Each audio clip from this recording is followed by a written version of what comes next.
cases, and then it finishes in the basement. So she put that together. So today she's going to talk a bit about the exhibit, a bit about her research and the Queen's life, and kind of just have a nice talk with us. So take it away, Nicole. Thank you very much. Hi.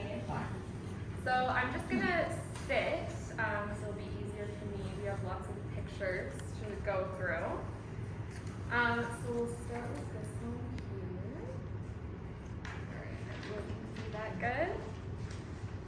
So, when we started the idea for the exhibit, it was really our boss, Madeline, who wanted to do it, and I was given the reins of the project. Now, I do like the Queen. I know she's a controversial subject for many people, or the family itself. I like her personally. I'm not as into the rest of the family as much, but I was excited to do the research on this a little bit, because I only knew little bits and pieces about her.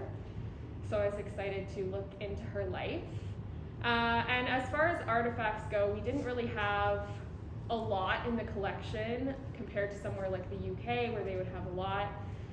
We had little kind of random bits. So we had like a scrapbook, we had an armband from the police from when she had her visit, I believe in the 50s. 84. Is it the 84? Oh, there's a, yeah. Yes, there were two. She had a few visits, yeah. And just a few little knickknacks that had her face on them, memorabilia. So we didn't have too much to make a massive exhibit. So what we decided to do was do a lot of panels, and we could bring that out into the outside area and then bring it into the basement where the artifacts would be on display, as well as lots of photos as well. So that's how we kind of decided what we were going to do. I also loaned a few of my own personal little bits. I had a teacup from her coronation, and then I had a mug from the gift shop that we have, a more modern one. And then I also bought her Jubilee postage stamps, which we put on display as well. So I'm just going to show a few pictures of what the exhibit looks like, and then you can eventually hopefully go see it in person, but just in case you can't, we're going to show you these. So the picture we're looking at now is the basement of the Bobby House. If you've been down there and are familiar with it. There's usually a couch where this stuff is over here, so we moved that, or I should say you moved it. And there was a few other things that we just kind of moved around. So the couch is still there, but we just moved it around. So that was the start. And then I just took a few zoomed in pictures. So this, we had a lot of like newspapers, magazines, but this one I found really interesting. So this was a scrapbook that someone had done with newspaper clippings. And I thought this one was nice because it focused on her life as a young girl, which I think she's such an iconic figure that we see as an older woman. So it was kind of nice to see something with her when she was just a princess. And then we also had, in that scrapbook, a picture of her coronation. And in the back, you can see a little golden book. So there's tons of those, but this one was special for the Queen. And that was one of the old curators actually loaned some of these items, as well as the cookie cutter in the back. And then you can't read it very well, but there's a letter on display from Buckingham Palace from an exhibit the museum had done long, long ago for the royals. And I guess the curator had written to the Queen about this exhibit and received a letter back, which was kind of neat. And then here we displayed our tin that we have, our tea tin for sale in the gift shop, which is in honor of her Jubilee. And then we had some photos. You can see the armbands there as well from her visits. My teacup is just on the top there. And then you can see the comparison with the more modern mug. And then here we had just some postcards, stickers, and then the Jubilee stamps. And then this was just an overall what it looked like, or what it still looks like. And we put 2 panels, so I think there's 14 or 16 panels in total. So lots to read, but I'm going to go over it with you so you don't have to do as much reading, and I'll do the reading for you. Yay! So I'll show you what the outside looks like. So this has been really nice. From what I've heard, people have been coming in. I was off for quite a while, so I didn't really get to see this until I got back. But yeah, people seem to be enjoying it. They're looking at everything outside because we try to change that every once in a while. So this is what the outside looks like. Now, as far as all the photos, we only had, I think, 2 out of all of these photos in our own collection. So I really had to outsource for the photos. I used the Library and Archives of Canada. I also used a bunch of UK archives as well to get the photos. And then even just some journalist photos, newspaper articles as well, just kind of scoured the internet, just so I could have a good display of her life. Because that was kind of the question, was what are we gonna put on the panels? And I thought, well, since we're celebrating the Jubilee, 70 years of her reign, why don't I tell her life story as best as I can do? So that's what I decided to do. So now I'm gonna open up the panels. They do look a little different than what you're gonna see here. I'm just gonna open this. Same crown. Yes. Oh, I gotta close this one. The computer is just being a little slow. Okay, everyone can see that. Perfect. So, I'm gonna go through the panels with everyone. That way when you see it in person, you don't have to do all the reading. You can just enjoy the pictures a little bit. So this picture I thought was really neat. It was a compilation of photos that I had found by a journalist, and it just shows her on the throne at a younger age and the age she is now. So here we have the young Princess Elizabeth.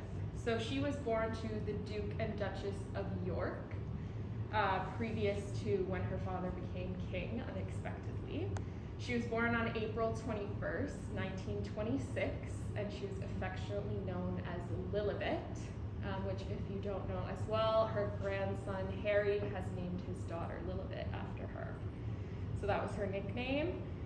She became an older sister a few years later to Princess Margaret. And in these photos, you can see it's mostly Elizabeth when she was a baby, but there she is with her sister, Princess Margaret, in 1932. So these pictures were really neat to find. I hadn't actually ever seen them before, and I've seen a lot of pictures of the Queen. So it was kind of nice seeing her as a little baby, because it's hard to imagine sometimes, because she's so iconic as she is now. So as a child, she did grow up learning to be a royal. So it was very important that she learned the etiquette of being a royal, what was expected of her, what her royal duties would be. But at the same time, she was still allowed to be a kid in a way. She did do lots of outdoor activities, and that included horse riding, which she still does today. I can't even believe at her age. And then her sister and her were also part of the Girl Guides and the Sea Rangers as well. And then in 1936, her uncle abdicated the throne. I'm sure we all know the story of Wallace Simpson a little bit. So it was her father who then ascended to the throne and became king when she was 11 years old. So she was never expected to become queen, but her life really started to change at that moment because she then was the oldest child and would eventually become queen. Now, for her teenage years, she pretty much spent the entirety of her teen years in wartime. And at the age of 18, which was near the end of the war, she essentially begged her family to join the army in any way possible. So she joined the Women's Auxiliary Territorial Service at the age of 18, and she trained as a mechanic. Now, a lot of people think, oh, well, it was easy, she wasn't on the battlefield, but these stations did get bombed, actually, quite often. and some of her fellow servicewomen were injured or killed, so she was very lucky to even survive as a mechanic. And I really enjoy this part of her life. I really love studying World War II personally, so I always find this very interesting, and I do have a photo there of one of her uniforms. So this was a really massive rarity, actually, for any royal woman to be seen in trousers. Normally they were always in dresses, but it wasn't an unwelcome sight. This was something that really boosted morale to see a royal, especially a royal woman, working in the army. And then in the above photo, you can see she's with her mother, and she's showing her the car that she's working on. Now, the royal family did stay in England the entire time. It was kind of expected, I think, at points that they should flee, but they decided to never leave. Elizabeth really was focused on being a part of the war. And I have a quote here from her mom that I really like. And she was asked by a journalist, why are you not leaving the country? Because the idea is to protect the royal family. And the Queen Mother says, the children won't go without me, I won't leave the king, and the king will never leave. So the king was never going to leave, so they weren't leaving either. So I think that's just a really neat quote to include. So by the end of the war, she was 19 years old. So she had spent all her teen years during wartime. But after the war, she had a little time for some romance. And this is when she not necessarily met Prince Philip, but met him again after the war. So they had met twice previous to the end of the war.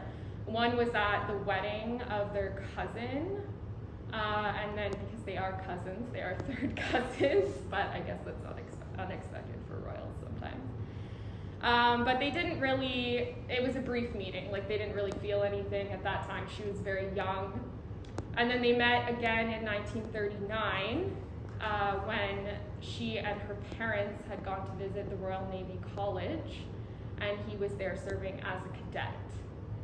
And after that meeting, so throughout the war, they were exchanging letters the entire time. And then they met again after the war, and that's kind of when their romance really blossomed. So they had spent time with her family at Balmoral Estate, and eventually Prince Philip did propose. He did at that time also renounce his titles to Greece and Denmark. So he was actually no longer a prince by this point because his family and him had to flee. He wasn't really the match that they wanted for Elizabeth, but she really convinced her father, I think, that that was the man for her, even though we know he was a very interesting character. But that's who she wanted, and eventually her father came around. And I do like this little quote here from a journalist that said it was a marriage of choice, not of arrangement. So she really did make that choice. They did become engaged in 1946, but it wasn't announced until a year later. I think they just wanted to see how people would maybe react and get their story straight, because that's not who she was expected to marry, and she was 21 years old when they got engaged. And he, like I said, renounced his titles, so he just became a normal, regular citizen. So he wasn't even a titled man at this point. And he took his mother's surname, which was Mountbatten, so he just became Philip Mountbatten. They did get married at the end of the year in 1947, and with their marriage, he then became a duke. So that's how he's known as the Duke of Edinburgh, but people still call him Prince Philip as well. They were married at Westminster Abbey, which she would later be crowned queen at some years later.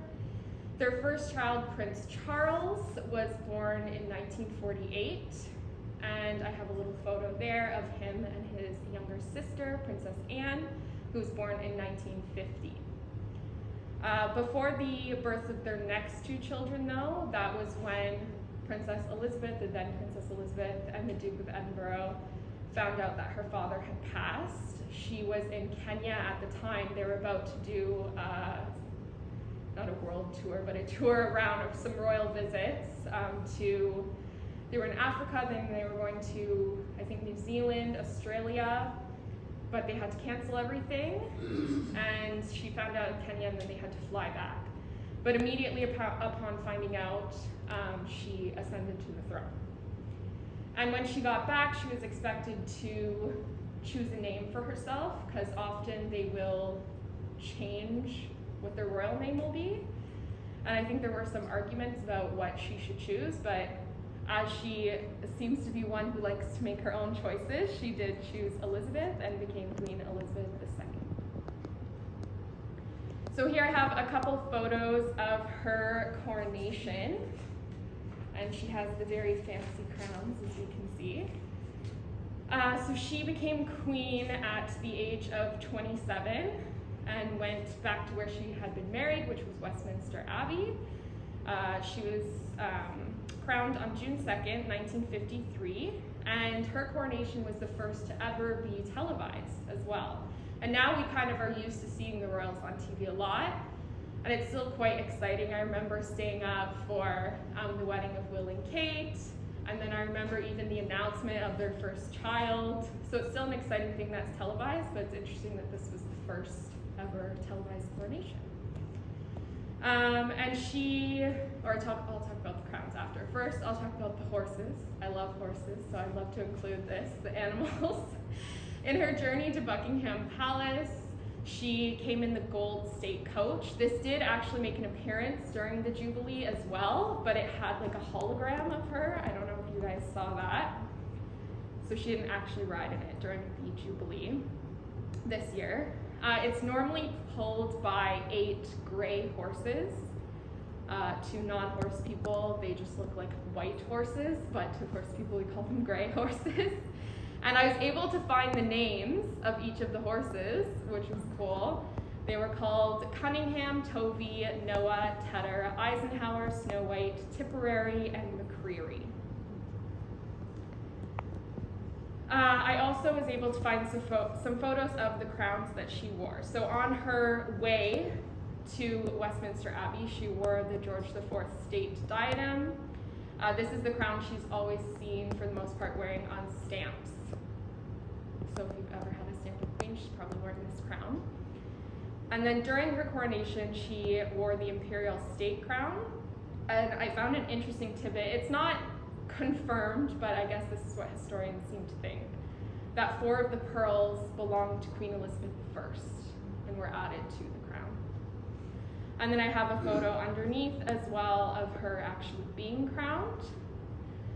She swore an oath to rule in mercy and law and justice, and to respect the laws and customs of her many kingdoms. Afterwards, she returned to Buckingham Palace, where she was presented on the balcony, as we often see the royals, to a very large cheering crowd. Now, I did want to include some Windsor history facts about the Queen as well, so I focused a few panels on her visits to Windsor. So we're going to go through those. So she's visited Canada quite a lot. I think she's had 20 official visits to Canada. Unofficial, I'm not sure how many.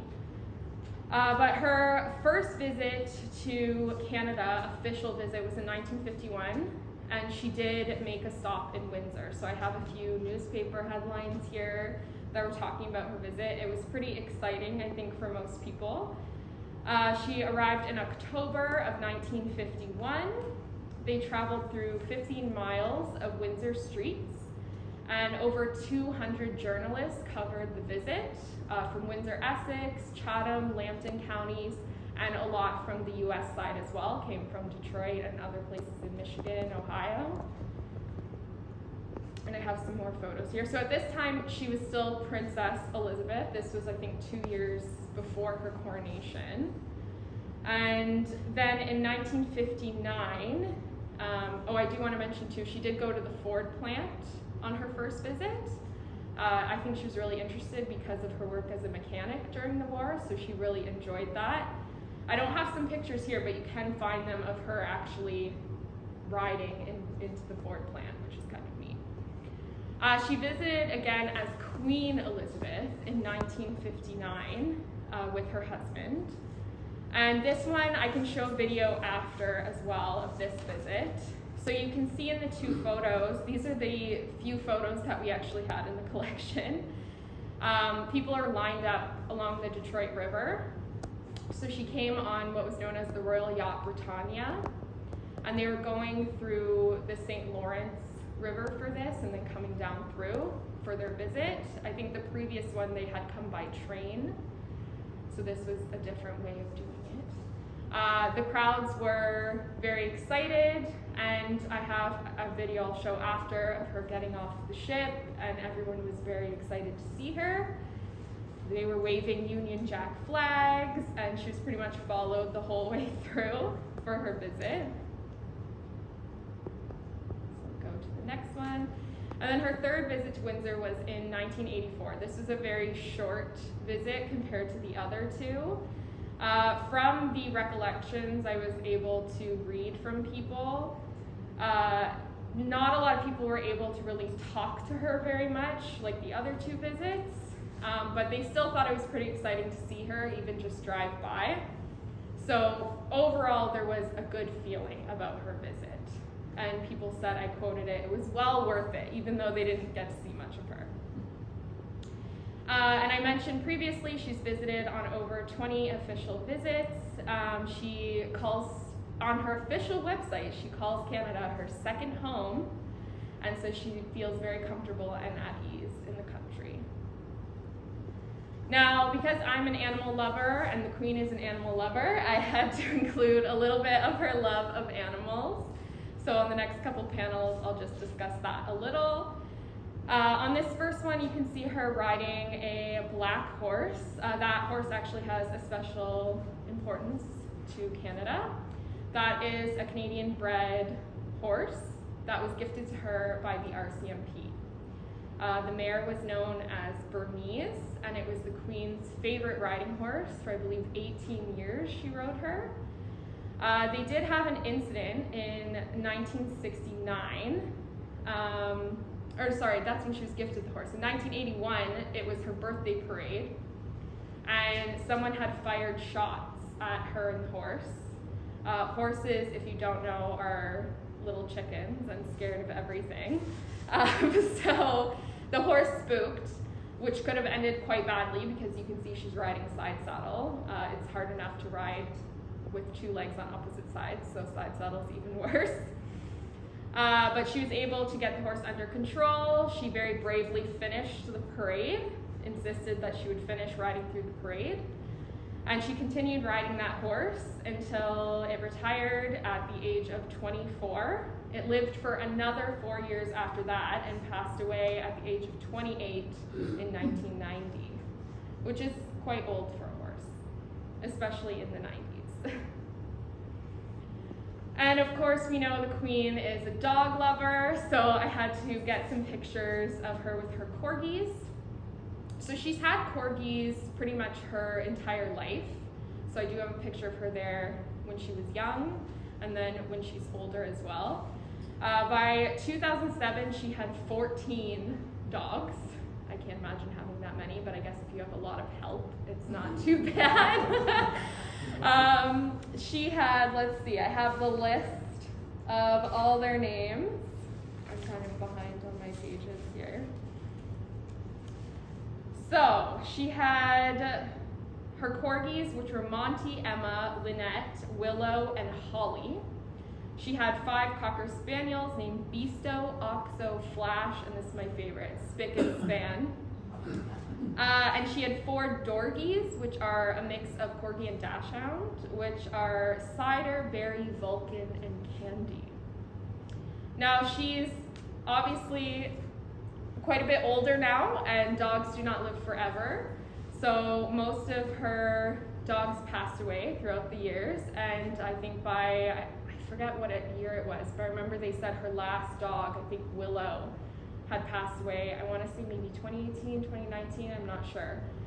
And from what I had read, she had made the decision not to get any more dogs because of her age. She didn't want to have to pass them off to her family and have them be their responsibility. But after her husband passed away in 2021, I believe it was her granddaughter, Eugenie, who got her another corgi puppy that she has now. And I also have a picture of her with the fell ponies. So previously she rode horses, which are much taller.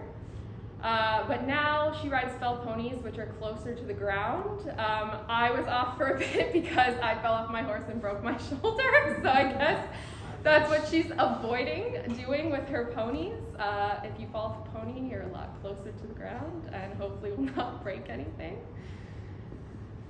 So we end with the Queen's service over 70 years. I think today people really question sometimes why we have a royal family. They're, I think, more of a symbol than anything now, and a lot of countries don't have royal families to this extent, I think, like England does, or the UK, I should say. So she doesn't have a massive role compared to, say, when you think of like the Tudors, for example. She's not really controlling the country as one king may have done back in the day, or one queen. She does still have some duties. I think I have a list of them here. So opening parliament, granting royal assent to legislation, approving orders, proclamations. And then she's also been serviced by 14 different prime ministers in the UK during her reign as well. She's also patron to many charities, and some of those include the Canadian Cancer Society, Canadian Nurses Association, the Canadian Red Cross. And though today she is slowly giving away some of her duties, but I think that's fair. She's 96, she's been doing this a long time. So this year she didn't attend the opening of Parliament, which she is meant to do. What I love though is that she instead went to a horse show instead of going. Which I think is great. So she had Charles go instead, and I think the horse show sounds much more exciting, so I think that's fair. I have a photo here as well of her with her grandchildren and great-grandchildren, so I think she does love being a grandma as well, and a great-grandma. And she, of course, on June 2nd, celebrated her Platinum Jubilee, which we made the exhibit for. She didn't attend a lot of the events. I don't know if anyone caught much of it. I did love the little video of her and Paddington Bear. I don't know if anyone saw that. Yes, that was cute. So she attended a few things, but I think really now the rest of the family is taking over a lot of her duties. But I think, again, that's fair because of her age. But we still wanted to do something fun for her and to celebrate the 70 years, so that's how we ended up with the exhibit. And I'm crossing my fingers that she continues to live a little bit longer, because I don't know if everyone is as big of a fan of Charles as they are of her. I don't know what time it is, but if we have time, it's just like a short little 5-minute video. We can't get the sound to work, so hopefully you won't fall asleep. But it is her visit to Windsor in 1959. Oh, is the Wi-Fi not working on your phone now? Because it's loading. Do you want me to refresh it maybe? You can refresh it. This computer is just so slow. We'll see if it works. Oh, there we go. Of course, we're going to have the little commercials first. I have the closed captions on. It's not on the screen. There we go. So there was exciting sound. It's not? Nope, it's closed. What is it? Oh. It's a PowerPoint. No, it doesn't want to work. Okay, let's see.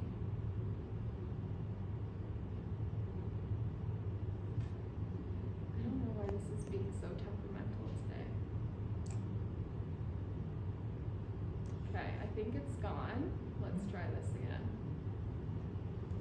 Yes? All right. Click to go. There we go. Sound. Yes, the sound, the laptop is not wanting to work with the sound. I think because there's too many things plugged into it, so it's upset. But this was, I believe it was a compilation of multiple videos that were taken on the day. There's a YouTuber that put them all together.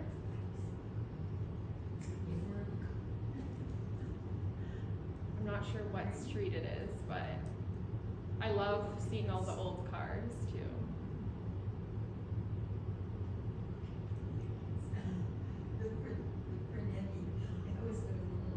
I love her and her umbrella as well. That's pretty much how I am in the sun too. You're right. Can't have a tan. No. Yeah. That's one thing you'll never see, the Royals with tan lines, I think. I don't think I've ever seen that.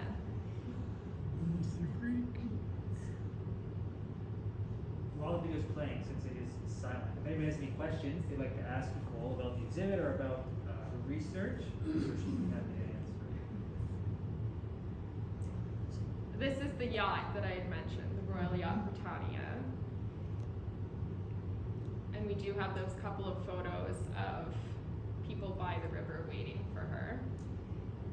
I can imagine it must have been a really exciting day because we've never really experienced anything like that in our lifetimes. I have a still picture of me standing in front of that. Do you? It's really bad and fuzzy. Yeah, that's okay. It sailed out into Lake St. Clair, and my dad had a friend that lived on Lake St. Clair. Oh, okay. We got in the boat and went out there. I mean, we're not allowed to get close to it. No. But still, we were there. You were there to experience it. I recall seeing it at the riverfront too. I was pretty young. Yeah. And then my parents went up to Jackson Park, and she went up to Jackson Park there. Yes, yeah. So I remember seeing her come out of the gates near there. And my mother was in the IODE at the time, so she was like holding a flag somewhere, and she came over later. But so I was with my father and probably my brother and my sister, I imagine too. But I distinctly remember, even though I was 5 years old. That's what a lot of people say, like in the comment section of this video, people were saying, oh, I was really, really young, but I remember that whole day. And we have just some sheets in the exhibit downstairs at the Bobby House for people to write their experiences if they've ever been to one of the royal visits. And we did have a couple of comments already written in there of people saying they remembered attending either with their school or with their parents or whatever the case was at the different events. See that picture there? I've got a wide still shot of that previous picture. Yeah. It's a big shot of the Channel 9 tower with all these cars parked downstream. I'll send it to him. Yeah. Because if I'd known you were doing this, I would have sent it to him. Yes. It belongs there. 59. It's a neat I would picture. have been 9. I can remember being at downtown. In 1984, I was on the TV crew that shot her down in the. Oh, okay, yeah. That was my job. Oh, she was gifted a horse as well during this visit. It just popped up. Okay. And they did take, it was a pony. They took the pony back to England, and then it was eventually given to a child in England, so she did give it away. It was a little too small for her to ride. Smaller than the fell ponies. If you ever watch any YouTube videos when she decommissioned that ship, she starts to cry. I think she's very emotional. Yeah. And I think it's because, they were allowed to be a family on that. And Mhm. so nobody was allowed to be on there unless they said so.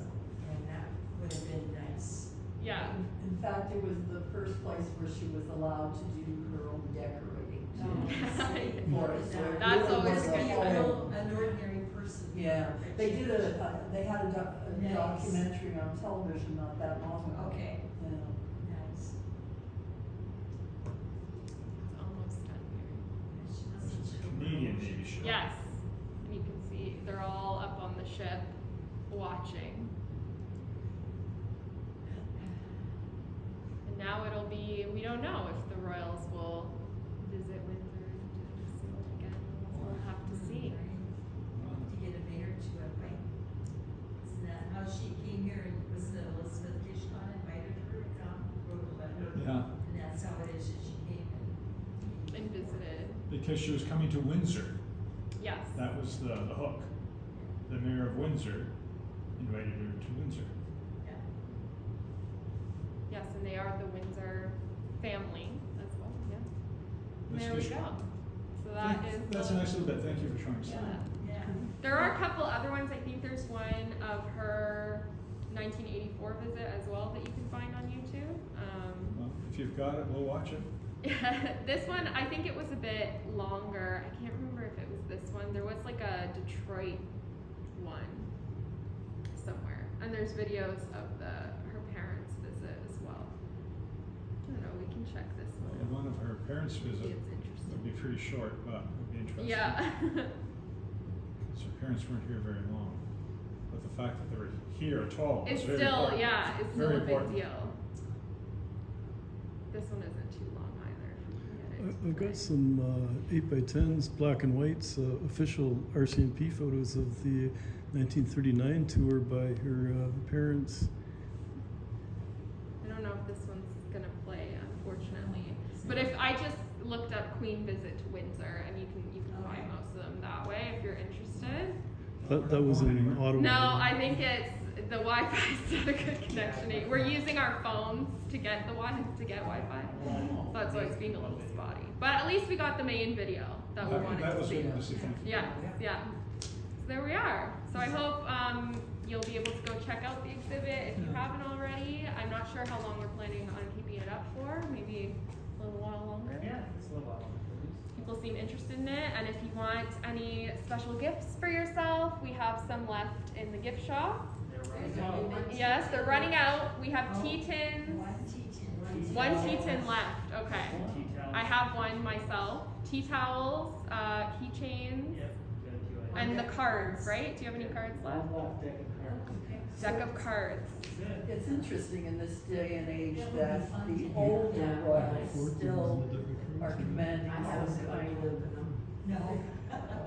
can't think of the word, The older water committee?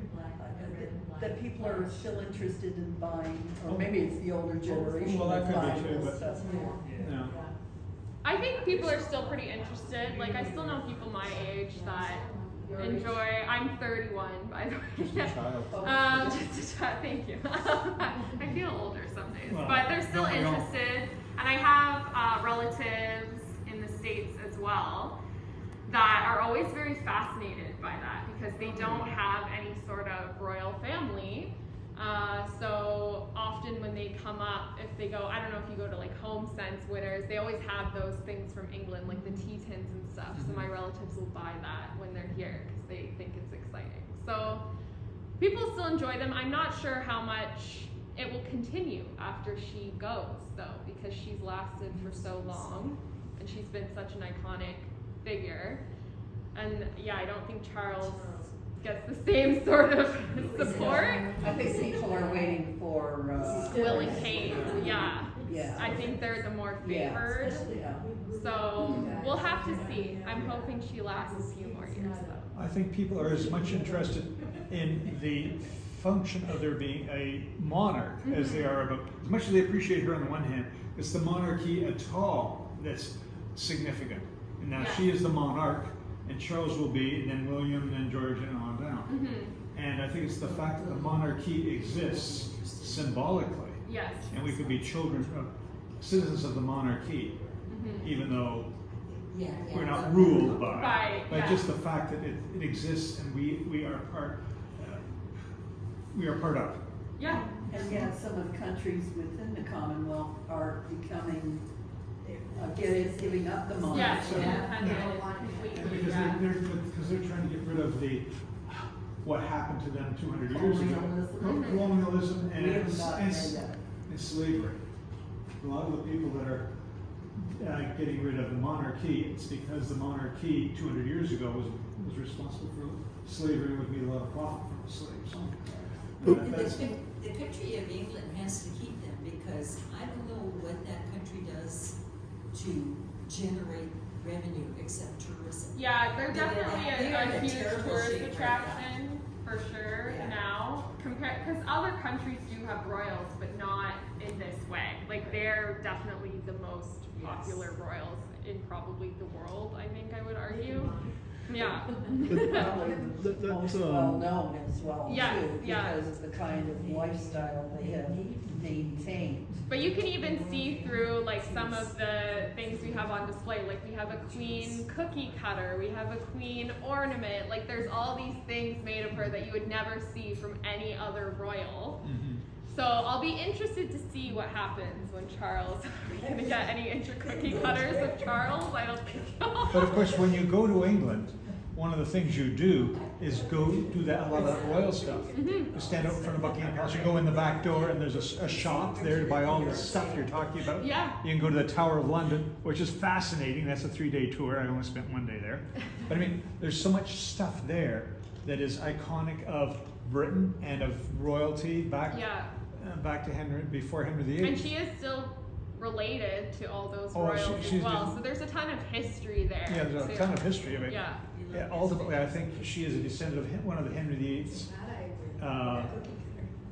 mothers or Yeah, through that back line. to her bloodline. Ultimately, does go back to Henry VIII's mother, grandmother, something Yeah. like the female side. But I mean, there's a long line of Oh yeah. a long It's very bloodline. long. Yeah. If you can really do the math. We talked about the US wanting, in the worst way to have a monarchy. I remember Richard Nixon trying to foist one of his daughters on Prince Charles. Oh yeah. I don't know if you remember that, but they reached a protocol where the two of them were left alone and the royal family was insulted or something. I don't know. Scandalous behavior from the wow. Americans. She I wonder- wasn't the one. She was lucky. No. Well, maybe she was lucky the dogs Yeah, that maybe- well. maybe it was- Maybe they were both lucky the dogs. Neither one of them wanted She any. doesn't know what she That's a good thing. The thing about the Commonwealth, though, is it's still a common bond that's Yes. unique.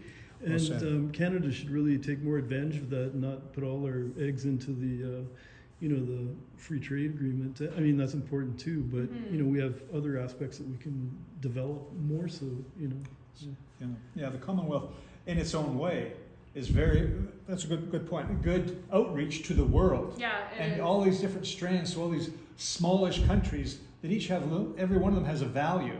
And if Canada promoted the value of each of those 20-something countries, we would, one, profit, make money, and two, be more culturally diverse by touching into all those different wonderful countries, each in their own way. Yeah, because they're a They lot. are, but we Part of the can't, Commonwealth. we can't get Yeah. a consensus on wearing a mask. How are we gonna get the? I don't know. Too much politics involved in that. No, but Right? that's not the politics side, that's the social cultural side. Yeah, yeah. And some money will follow. We like money on the one hand, but social cultural also raises the whole bar without politics. Yeah.